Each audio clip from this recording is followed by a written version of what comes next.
दोस्तों, चैत्र नवरात्रों में ज्वारे का क्या करें? अखंड ज्योत की बाती का क्या करें? अखंड ज्योति में जो तेल होता है बच जाता है, उसका क्या करें? नवरात्र कब समाप्त होंगे और कब से शुरू हो रहे हैं? 2024 में कन्या पूजन कब करें? कितने व्रत पड़ेंगे? हरे भरे जौ का क्या करें? दोस्तों, आज हम जानेंगे सब कुछ इस वीडियो में। हे माता रानी, जो आपकी इस वीडियो को सच्चे दिल से लाइक करें, उसकी गरीबी जन्म जन्मांतर की परेशानी दूर कर देना। जय माता दी। दोस्तों, मुझे ये वीडियो फिर से इस वजह से बनाना पड़ रहा है ताकि नवरात्रि में आप सब बाद में गलती ना कर बैठे। अर्थात नवरात्रि के बाद में जो चावल होते हैं, जो जौ होते हैं, जो ज्योत की बत्तियां होती हैं, जितनी भी हम नवरात्रि के समय में सामग्री चढ़ाते हैं, उन सब का क्या करें? ये सब आप गलत तरीके से नदी में विसर्जित कर देंगे, इसके फायदे नहीं जान पाएंगे। इसलिए एक वीडियो फिर से मुझे बनाना पड़ रही है और मैं आप लोगों को फिर से जानकारी बता रहा हूं, तो ये वीडियो ध्यान से देख लेना। इस वीडियो को देखने के बाद आपको पूर्ण रूप से समझ में आ जाएगा कि इस सामग्री का क्या करना चाहिए। दोस्तों, सबसे पहले जानते नवरात्रों की पूजा का शुभ मुहूर्त। कलश स्थापना का शुभ मुहूर्त देखिए। 2024 में 9 अप्रैल के दिन यानी मंगलवार को नवरात्रि का पहला व्रत रखा जाएगा और अंत में 17 अप्रैल दिन बुधवार के दिन नवरात्रि समाप्त हो जाएंगे यानी आखिरी व्रत। 17 अप्रैल को सुबह रखा जाएगा और कन्या पूजन इसी दिन किया जाएगा। ये व्रत चैत्र नवरात्रि के पूरे 9 पड़े हैं, ना एक भी दिन कम, ना एक भी दिन ज्यादा। पूरे व्रत आपको करने हैं। कोई पहला आखिरी व्रत करता है तो कोई पूरे 9 रखता है। अपनी अपनी श्रद्धा है, सच्चे दिल से ही व्रत रखें। अब जानते हैं पूजा का शुभ मुहूर्त। दोस्तों, चैत्र नवरात्रि में कलश स्थापना का मुहूर्त रहेगा। 9 अप्रैल को सुबह 6:02 से प्रारंभ है, जो सुबह 10:01 तक रहेगा। यदि आप किसी कारणवश इस मुहूर्त में पूजा ना कर पाए, कई लोगों के पास समय नहीं होता है, कामकाज में व्यस्त हो जाते हैं। घर में यदि आप किसी वजह से परेशान हैं, आपके पास समय नहीं है, तो नवरात्रों में एक और मुहूर्त है। आप उस मुहूर्त में भी पूजा कर सकते हैं। वह मुहूर्त है अभिजीत मुहूर्त, जो कि इसका समय रहेगा सुबह 11:57 से 12:28 तक रहेगा। इस मुहूर्त में भी आप पूजा पाठ अवश्य कर सकते हैं। क्योंकि समय ना होने के कारण आप नवरात्रि का सामान नहीं खरीद पाएंगे, तो आप इस मुहूर्त में भी पूजा कर सकते हैं। देखिए, आप में से अधिकतर जो लोग हैं, नवरात्रि में बहुत सारे गलती कर बैठते हैं। ऐसे गलती की 9 दिन तक आप माता रानी की खूब पूजा करते हैं। माता रानी की पूजा करने के बाद जो चावल होते हैं, जो श्रृंगार का सामान होता है, अगरबत्तियां की जो कही जाए, जली हुई भस्म होती है, जो श्रृंगार का सामान होता है, जो दैवी सिक्का होता है, ये सब नदी में जाकर के विसर्जित कर देते हैं। यही सबसे बड़ी मूर्खता है। सारी जानकारी इस वीडियो में मैं आप लोगों को विस्तार से बताऊंगा। इनका क्या करना चाहिए, कैसे करना चाहिए, क्योंकि आज मुझे दैवीय प्रेरणा मिली, मुझे गुरुओं के द्वारा प्रेरणा मिली कि आप यह जानकारी समाज में बताइए। क्योंकि अधिकतर लोगों को नवरात्रि में 9 दिनों तक खूब पूजा करते हैं। पूजा करने के बाद भी उन्हें फल नहीं मिलता। क्यों फल नहीं मिलता? यही सबसे बड़ी गलती करते हैं।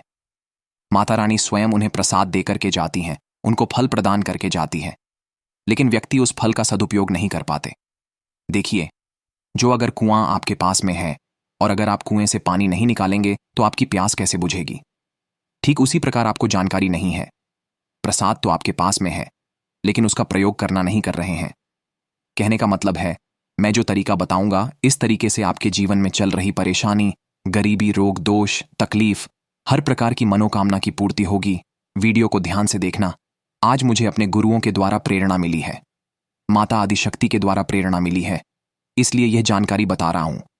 वैसे यह जानकारी आपको जन कल्याण करना, अगर हमारी वीडियो में बताए गए उपाय से किसी एक भी व्यक्ति का भला होता है, तो हमें भी पुण्य की प्राप्ति होती है, हमें भी अच्छा लगता है और हमें भी काफी आशीर्वाद आप सभी दर्शकों का प्राप्त होता है। माता रानी की कृपा प्राप्त होती है। तो चलिए, मैं समय ना लेते हुए आज की जो वीडियो है वह 15 मिनट की जरूर बनने वाली है। 15 मिनट तक हो सकता है आज की वीडियो बन जाएगी, इससे भी छोटी बन सकती है, लेकिन पूरी जानकारी विस्तार से बताऊंगा। ध्यान से देखना। नवरात्रि के समय में आप कौन सी गलती करते हैं जिससे आप निर्धन रह जाते हैं? तो देखिए, ऐसा कहा गया है कि अधिकतर लोग जो चावल होते हैं, ध्यान से सुनिए, पूजा पाठ करने के बाद जो बचे हुए चावल होते हैं, माता रानी को जो हम चढ़ाते हैं, वही चावल की मैं बात कर रहा हूं, ना कि जो ढेर सारे चावल रहते हैं, उनकी जो माता रानी को हम क्षमा याचना करने के दौरान जो चावल चढ़ाते हैं, पुष्प चढ़ाते हैं, सिक्के चढ़ाते हैं, वह सब नदी में बहा देते हैं। वहां आपने 9 दिनों तक माता रानी की पूजा की। माता रानी ने आपको प्रसाद स्वरूप चावल दिए, पुष्प दिए, सिक्के दिए, उसे आप नदी में बहा देते हैं। यही सबसे बड़ी मूर्खता है। आज मुझे गुरुओं के द्वारा प्रेरणा मिली है, इसलिए मैं आप लोगों को यह जानकारी बता रहा हूं। तो 9 दिन का फल आपने क्या किया? सीधे नदी में जाकर के बहा दिया।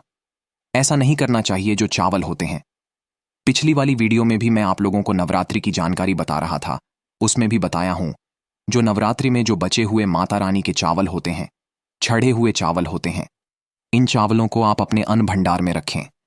अन्न भंडार का मतलब जैसे कि आप अपने घर में जो चावल पका करके खाते हैं उसमें डाल दीजिए, कुछ धन स्थान पर रख दीजिए। अब इसके बेनिफिट सुन लीजिए। और जो पुष्प रहते हैं, आप इसे धन स्थान में सुखा करके रखें, अपने पर्स में रखें। जो सिक्के होते हैं, इसे भी धन पेटी या पर्स में रखना चाहिए। अब इसके फायदे सुन लीजिए। जो चावल होते हैं, माता रानी को चढ़े हुए मंत्रों से सिद्ध होते हैं। माता रानी को चढ़े होने के कारण नवरात्रि में माता नवदुर्गा साक्षात 9 स्वरूप में विराजित रहती है। तो ये जो चावल होते हैं जागृत अवस्था में हो जाते हैं। आप इस प्रकार के चावल को आप खाते हैं तो आपके शरीर में, क्योंकि 1 से 2 दाने आपको जो चावल पका रही है उसमें आपकी गृहिणी को बोल देना है। घर में जो खाना बनाती है उन्हें बोल सकते हैं। माता बहनों को तो डाल करके नित्य आप इसे पकवाएं।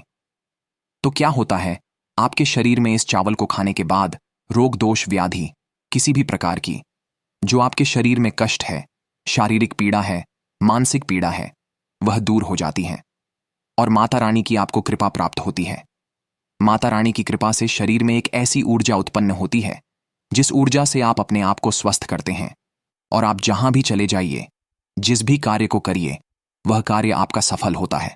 और कभी भी इन चावलों को थोड़ा सा खाते हैं, आपका पेट भर जाता है, यानी कि इसमें तृप्ति जल्दी मिलती है और आपके घर में कभी भी अन्न नहीं। ये देखा गया है। आप में से अधिकतर जो लोग हैं, माता रानी को श्रृंगार का सामान जरूर चढ़ाते हैं और श्रृंगार का सामान चढ़ाने के बाद इसे आप लोग नदी में बहा देते हैं या फिर अन्य को दे देते होंगे। तो ऐसा नहीं करना है। जो श्रृंगार का सामान आप चढ़ाते हैं, माता रानी के लिए 9 दिन के बाद इस श्रृंगार के सामान को आपके घर की जो शादीशुदा महिलाएं हैं उन्हें देना चाहिए। इससे क्या बेनिफिट होता है? इससे अखंड सौभाग्य की प्राप्ति होती है। जब तक वह माता बहनें श्रृंगार करेंगी, जो भी माता रानी को चढ़ा दिया हुआ आपने दिया, श्रृंगार करेंगी, तब तक अगर साक्षात स्वयं काल भी उनके पास आ जाए, उनके पति को ले जाने के लिए, मृत्यु के घाट उतारने के लिए, तो उनका बाल भी बांका नहीं कर पाएगा। अखंड सौभाग्य की प्राप्ति होती है। महिलाएं घर की साक्षात लक्ष्मी होती हैं। इसीलिए जो बचा हुआ माता रानी को चढ़ाया गया श्रृंगार का सामान होता है, माता बहनों को देना चाहिए। अब इधर मैं आप लोगों को बताना चाहूंगा, आप में से अधिकतर लोग जो ज्योत का बचा हुआ तेल होता है, इसे क्या करते हैं? नदी में विसर्जित कर देते हैं। सबसे बड़ी यही गलती है। जो ज्योत का बचा तेल होता है, ओ दिन तक जो ज्योत आप लोग जलाते हैं, तो क्या होता है, 9 दिन तक ज्योत जलने के कारण ज्योत में जो तेल बचा हुआ होता है जागृत अवस्था में होती है। जागृत चीज ही अपना पूर्ण से प्रभाव दिखाती है। आपने देखा होगा, सभी मूर्तियों की पूजा नहीं होती। जब कुम्हार मूर्ति बनाता है या फिर पत्थर वाले जो कारीगर मूर्ति बनाते हैं, तो उस मूर्ति की पूजा नहीं होती। उसी मूर्ति की पूजा होती है जिसकी प्राण प्रतिष्ठा हो। तो कहने का मतलब है कि ज्योत का जो बचा हुआ तेल होता है, ज्योत जलने के कारण जागृत अवस्था में हो जाती है। तो अगर आपके हाथ पैरों में दर्द होता है, किसी ने आपके ऊपर काला जादू कर दिया, आपको शंका हो रही है, तो इस सिचुएशन में आप क्या करें? जो ज्योत का बचा हुआ तेल होता है, आप अपने सिर में लगाइए। शरीर के 7 हिस्सों में लगाना होता है।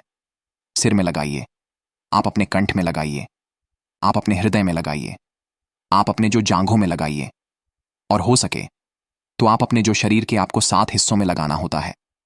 तो शरीर पे कैसा भी तंत्र विकार लगा हो, किसी ने काला जादू, भयंकर काला जादू कर दिया हो, जिसका तोड़ बड़े बड़े कहा जाए, तो जो ओझा लोग होते हैं, तो ओझा लोग भी नहीं कर पा रहे हैं, तो ओझा लोग से भी ज्यादा पावरफुल काम करेगा।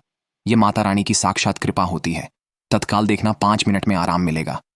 आज हमें हमारे गुरु के द्वारा इस वजह से प्रेरणा मिली कि यह जानकारी समाज में बताई जाए। इस जानकारी से आपका भला होगा। अब जो ऊंझा लोग हैं, इनके चक्कर आपको लगाने की जरूरत नहीं है। ओ दिन तक पूजा करते हैं, पूरे 1 साल के लिए ज्योत का बचा हुआ तेल बचा करके रखें। सिर होता है, सिर दर्द वाले हिस्से पर लगा सकते हैं। अगर किसी कारणवश कभी कभी ग्रह नक्षत्रों की पीड़ा के कारण सिर दर्द होता है तो वह सिर दर्द होना बंद हो जाता है। यानी कि जितनी भी परालू है, राहु है, केतु है, दुष्ट शक्तियों के द्वारा आपको सताया जा रहा है, तो यह तेल 7 हिस्से में बस लगाना होता है। शरीर के 7 हिस्सों में लगा लीजिए। सिर, पैर, हाथ, कोहनी, या फिर आप अपने हृदय में लगा सकते हैं, कंठ में लगा सकते हैं। इस प्रकार से आपको 7 हिस्सों का चुनाव करना होता है। तो कैसी भी आपके जीवन में परेशानी हो, शरीर में शारीरिक पीड़ा हो, सारी पीड़ा दूर हो जाती है। चलिए मैं आप लोगों को बताना चाहूंगा, अगरबत्ती की जो भस्म आप जलाते हैं, या फिर आप गोबर के कंडे जलाते हैं, या फिर आप माता रानी के लिए जो भी चीजों को जलाते हैं, तो इनकी भस्म का क्या करना चाहिए। जलाने के बाद जो अंतिम चीज होती है वह चीज भस्म होती है।